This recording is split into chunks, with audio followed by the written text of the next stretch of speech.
ہم سب دیکھتے ہیں کہ دن کا آغاز ہم رات کو سونے کے بعد جاگنے سے کرتے ہیں.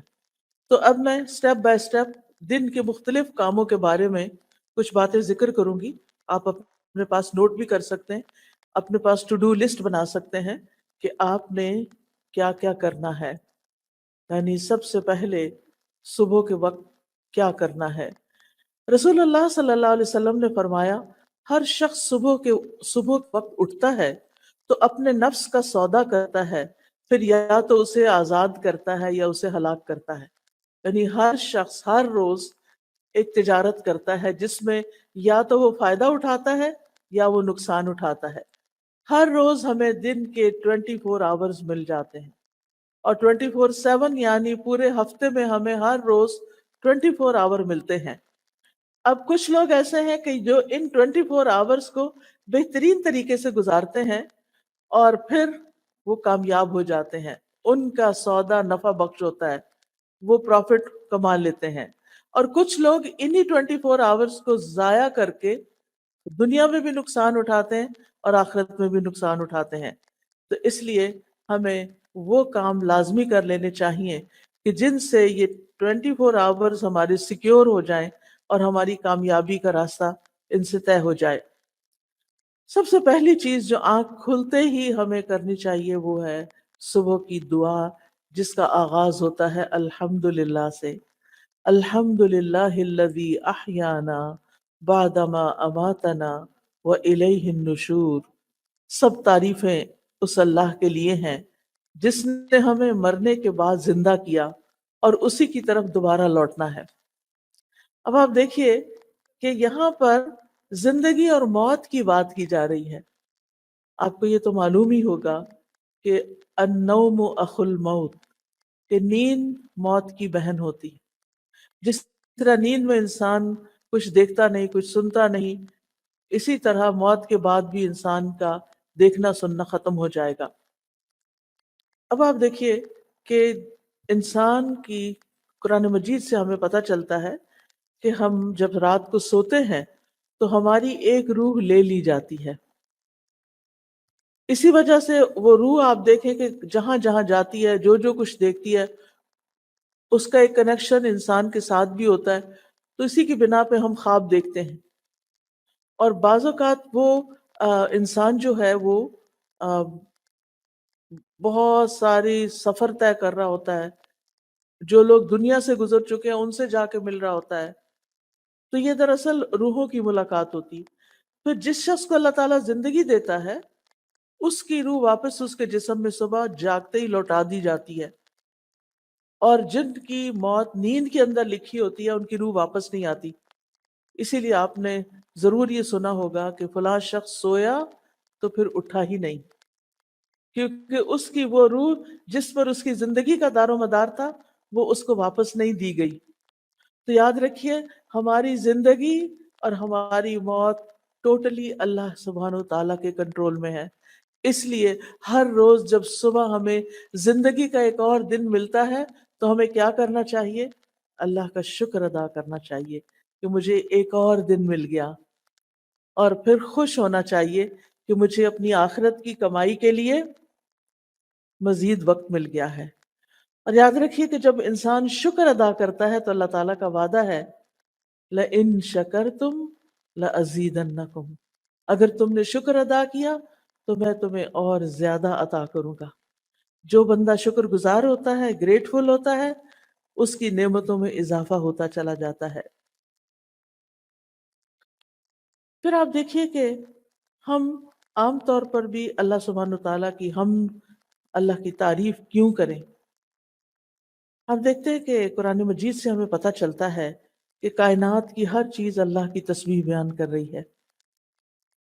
اگر یہ پہاڑ اور یہ درخت اور یہ پھول اور پھل اور یہ پتے اور یہ تمام چیزیں اللہ کی تسبیح کرتی ہیں تو پھر ہم پیچھے کیوں رہیں؟ ہمیں تو اللہ تعالیٰ نے افضل المخلوقات بنایا ہے، باقی چیزوں کو ہمارے لیے بنایا ہے. اگر آپ کے گھر میں لگا ہوا درخت اللہ کی تسبیح کر رہا ہے اور آپ سو ہی رہے ہیں تو آپ سوچئے کہ پھر اللہ کے نزدیک وہ درخت زیادہ اچھا ہے جو اس کی تعریف کر رہا ہے، یا وہ انسان جو شیطان کے بہکاوے میں آ کے غافل ہو کے نماز کے وقت میں سو رہا ہے؟ قرآن مجید میں آتا ہے تسبح له السماوات السبع والارض ومن فیہن وان من شیء الا یسبح بحمده ولکن لا تفقهون تسبیحهم، ساتوں آسمان اور زمین اس کی تسبیح کرتے ہیں، یعنی اللہ سبحانہ تعالیٰ کی، اور جو بھی ان میں چیزیں ہیں وہ بھی، اور کوئی بھی چیز ایسی نہیں مگر وہ اس کی حمد کے ساتھ اس کی تسبیح کرتی ہے، لیکن تم ان کی تسبیح کو سمجھتے نہیں، یعنی انسان کو ان کی زبان نہیں معلوم، ان کی تسبیح کا طریقہ نہیں معلوم۔ بے شک وہ ہمیشہ سے بردبار نہایت بخشنے والا ہے، یعنی اللہ رب العزت انسانوں کو معاف کر دیتا ہے کہ جس وقت ساری کائنات اللہ کی حمد بیان کر رہی ہوتی ہے، سارے فرشتے اللہ تعالیٰ کی عبادت میں لگے ہوئے ہوتے ہیں، وہاں ایک انسان جس کو اختیار دیا گیا، جس کو اللہ تعالیٰ نے چوائس دے دی ہے، وہ اپنی چوائس سے اللہ کی عبادت کرے تو ساری مخلوق سے افضل ہو جاتا ہے، اور جب وہ اللہ کی دی ہوئی اس آزادی سے فائدہ نہیں اٹھاتا اور اللہ کی نافرمانی کرتا ہے تو ساری مخلوقات سے زیادہ نچلا ہو جاتا ہے۔ ثم رددناہ اسفل سافلین، اسفل سافلین، سافل کہتے ہیں نیچے گرنے والے کو، اور اسفل جو سب سے نیچے جا گرے۔ جب ساری کائنات اللہ کا ذکر کرے گی اور انسان نہیں کرے گا تو انسان تو پیچھے رہ جائے گا نا، اس کو تو عزت اسی میں ملے گی کہ وہ اپنی چوائس سے یہ سب کچھ کرے۔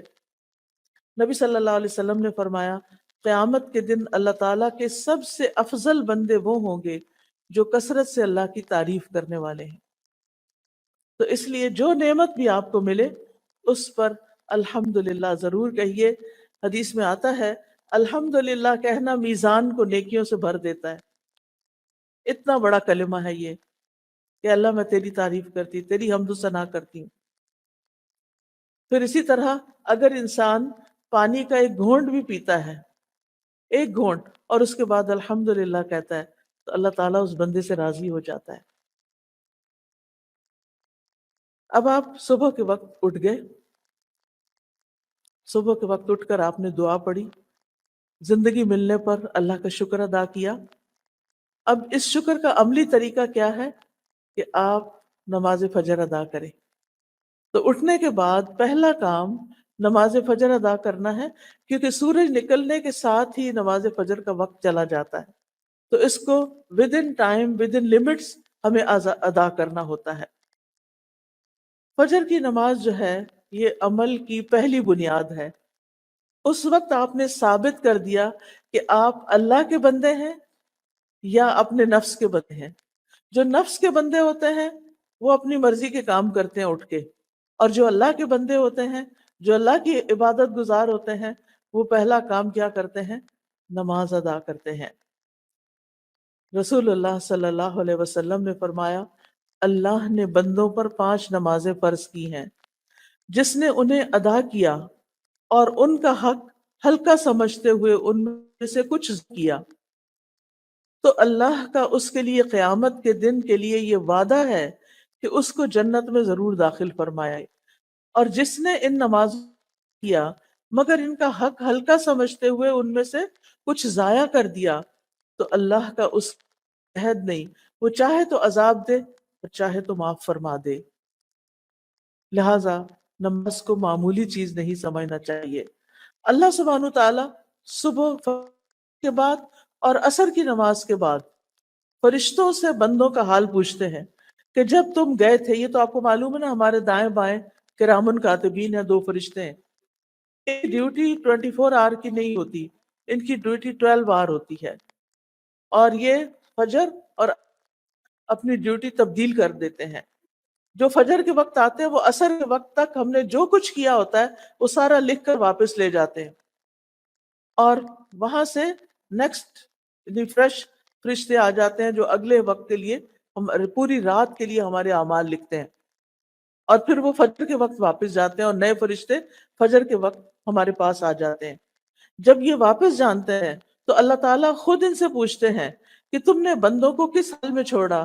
وہ کہتے ہیں ہم نے اس حال میں چھوڑا کہ وہ نماز پڑھ رہے تھے، اور اس حال میں ان کے پاس پہنچے کہ وہ نماز پڑھ رہے تھے۔ تو جو شخص فجر اور عصر کی نماز کا اہتمام کرتا ہے، اس کی ڈیلی رپورٹ اللہ سبحانہ وتعالیٰ کے پاس بہت بہترین جاتی ہے کہ وہ نماز پڑھ رہے تھے۔ پھر قیامت کے دن سب سے پہلا سوال بھی کس کے بارے میں ہوگا؟ نماز کے بارے میں۔ اگر نماز درست ہوئی تو ساری چیزیں ٹھیک ہو جائیں گی، اور اگر نماز درست نہیں تو سارے اعمال میں بگاڑ آ جائے گا۔ صلی اللہ علیہ وسلم نے فرمایا وہ آدمی ہرگز آگ میں نہیں جائے گا جس نے سورج نکلنے سے پہلے، غروب ہونے سے پہلے نماز پڑھی، یعنی فجر اور عصر کی نماز پڑھی۔ اور نماز پڑھنے سے اللہ تعالیٰ بندے کے رزق کا وعدہ بھی کرتے ہیں۔ فرمایا وَأْمُرْ أَهْلَكَ بِالصَّلَاةِ وَاصْطَبِرْ عَلَيْهَا لَا نَسْأَلُكَ رِزْقًا نَحْنُ نَرْزُقُكَ، اور اپنے گھر والوں کو نماز کا حکم دیجئے اور اس پر خوب پاک کار بند رہیے۔ ہم تم سے کسی رزق کا مطالبہ نہیں کرتے، ہم ہی تمہیں رزق دیں گے۔ تو اس سے یہ پتہ چلتا ہے کہ جو شخص اپنی عبادت صحیح طور پر کرتا ہے، اللہ سبحانہ وتعالیٰ اس کو تنہا نہیں چھوڑتا۔ نماز سے انسان کے گھر میں برکت آتی ہے، اس لیے خود بھی نماز ادا کرنی چاہیے اور گھر والوں کو بھی اس کا حکم دینا چاہیے۔ فجر کی سنتوں کو کبھی نہ چھوڑیں۔ صلی اللہ علیہ وسلم نے فرمایا فجر سے پہلے کی 2 رکعتیں دنیا اور جو کچھ اس میں ہے اس سے بہتر ہے۔ فجر کی سنتیں بہتر کس سے؟ پوری دنیا سے۔ اگر آپ کو پوری دنیا بھی مل جائے تو بھی وہ کم ہے بنسبت اس کے کہ آپ 2 رکعت نماز سنت ادا کریں، اور اگر سنت کا اتنا بڑا اجر ہے تو پھر فرض کا کیا ہوگا؟ یاد رکھیے فجر کے وقت سنت ہے، فجر کے وقت سونا درست نہیں۔ نبی صلی اللہ علیہ وسلم نے فرمایا ایک آدمی جو رات سے لے کر صبح تک سوتا رہا، آپ نے اس کے بارے میں فرمایا یہ وہ شخص ہے جس کے کان میں شیطان نے پیشاب کر دیا تھا۔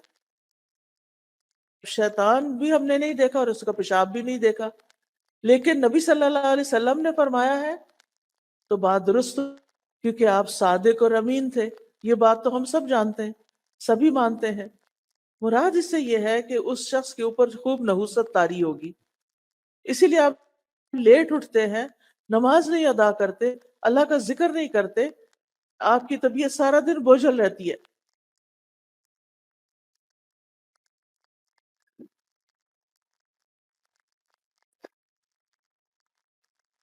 پھر آپ کی کوشش یہ ہو کہ نماز خشوع کے ساتھ پڑھیں۔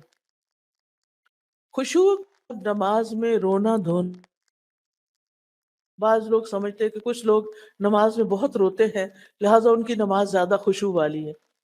ایسا نہیں، رونا خشوع نہیں ہوتا، بلکہ دل کا متوجہ ہونا اور اعضاء کا پرسکون ہونا، اس کو خشوع کہتے ہیں۔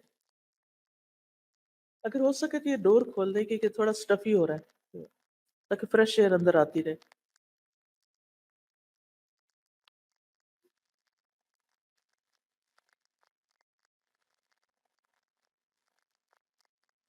خشوع کس کو کہتے ہیں؟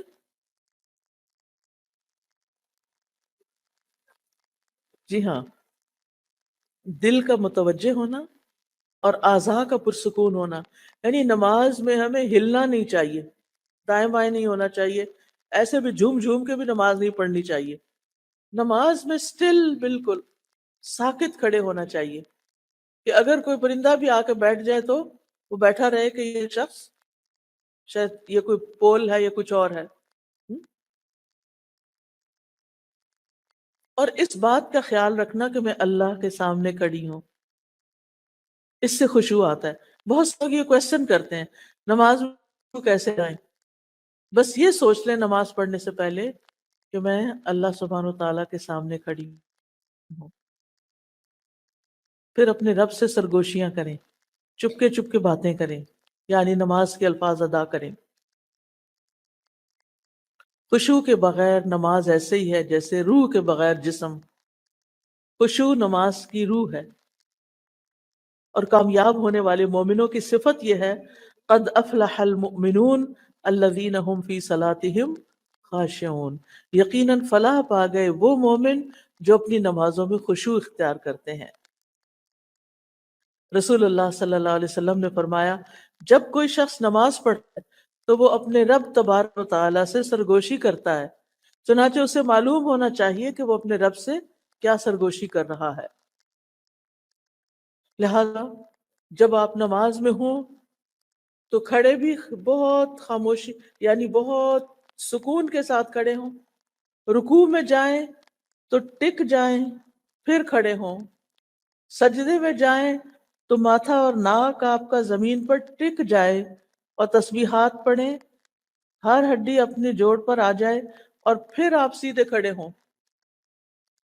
یعنی یہ نہیں کہ آپ رکوع میں گئے ہیں ایسے جلدی سے نیچے ہوئے پھر کھڑے ہو گئے پھر جلدی سے سجدہ.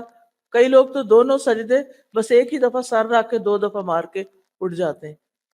یہ تو سجدہ نہیں ہوتا. ہم اللہ کے سامنے کھڑے. نماز میں یہ سوچ ہمارے اوپر چھائی رہے غالب رہے کہ میں اللہ کے سامنے ہوں, میرا رب مجھے دیکھ رہا ہے. اور اجر کو بھی سامنے رکھے.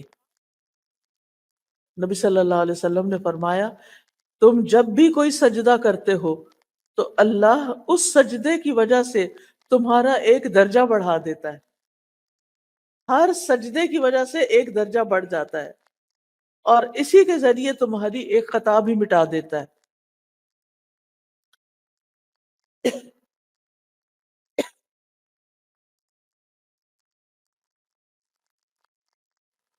تو یاد رہے گی یہ بات.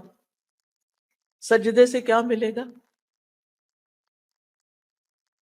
سجدے سے کیا ملے گا؟ ایک درجہ بلندی. یعنی پہلے جنت میں جہاں مقام تھا اس سے اوپر ہو گئے, اوپر اوپر اوپر.